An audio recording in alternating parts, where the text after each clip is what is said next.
हातवरती शिवरामदादा तालीम हिंद केसरी महाराष्ट्र केसरी राष्ट्रीय पैलवान अभिजित कटके दादांचा पट्टा आणि दयानंद बेरे हातवरती दयानंद या ठिकाणी जनता राजा कोटी संकुलन संदीप पप्पा भोंडवेचा पट्टा पैलवान प्रारंभ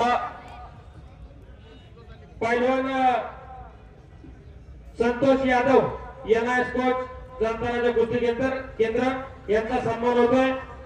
तो सन्मान युवा उद्योजक राहुलजी ढोरे यांच्या शुभ हस्ते होतोय। पैलवान प्रवीण शेरावत एनआयएस कोच जनता राजा कुस्ती संकुल आपणास विनंती आपण आपला सन्मान स्वीकारण्यासाठी स्टेजवरती यायचंय। पैलवान प्रवीण शेरावत एनआयएस कोच आणि पैलवान संतोष यादव एनआयएस कोच। संतोष शिटकोले आलेत का? पैलवान आकाश माने आलेत का? बघा आता कुस्ती लागणार। सनी फुलमाळी नंदीमयवाल्या बापाचा मुलगा या महाटामध्ये घरोघरी जाणाऱ्या आणि पोटाचं खळगळगीर भरण्यासाठी फिरणारे एका गरीब बापाचा मुलगा विजय झाला। टाळ्या वाजवा की संदीप बाप्पा भोंडवे